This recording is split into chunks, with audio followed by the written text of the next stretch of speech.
Le team Yamaha Viltaïs Experience est en ce moment en Allemagne. Yannick Lucot, bonjour. Bonjour. Alors, vous êtes le directeur de Viltaïs. Expliquez-nous ce que vous y faites en Allemagne tout simplement. Deuxième épreuve du championnat du monde d'endurance. Après les 24 heures du Mans, nous avons terminé 13e. On se retrouve pour la troisième année consécutive donc sur le circuit d'Ostersleben. C'est au nord-est de l'Allemagne, proche de Berlin.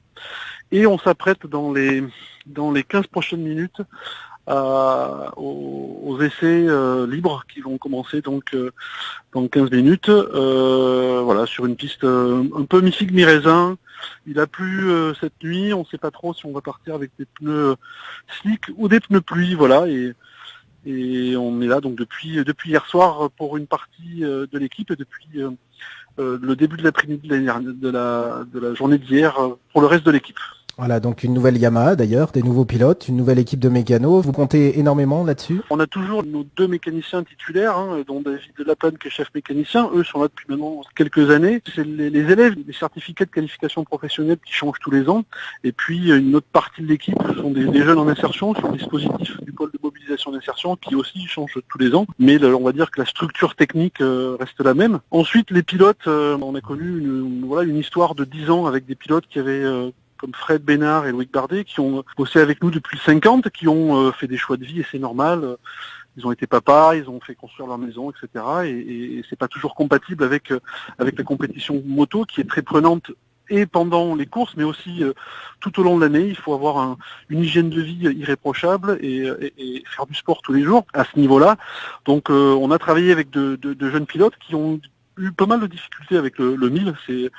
C'est une moto qui a beaucoup de couple et qui nécessite vraiment du doigté pour la piloter. Aujourd'hui, on a pu travailler avec à Manicourt sur 12 heures de Manicourt, où d'ailleurs on a connu notre première victoire et notre première pole position avec deux pilotes qui nous ont donné satisfaction. Donc on a aujourd'hui des pilotes un peu plus expérimentés et l'équipe avait besoin de travailler sur ça. Ça fait partie de notre pédagogie de la réussite. Donc oui, bien sûr, on espère jouer le top 5 en stock et puis après on fera les comptes au passage du drapeau à damier. Voilà, et puis à signaler que vous êtes suivi tout au long de cette année par France 2. Oui, alors c'est Jean-Marc Sursin qui est grand reporter et réalisateur à France 2 qui va réaliser un film qui va durer 52 minutes dans l'émission Infrarouge. On verra cette émission très certainement au premier trimestre 2016.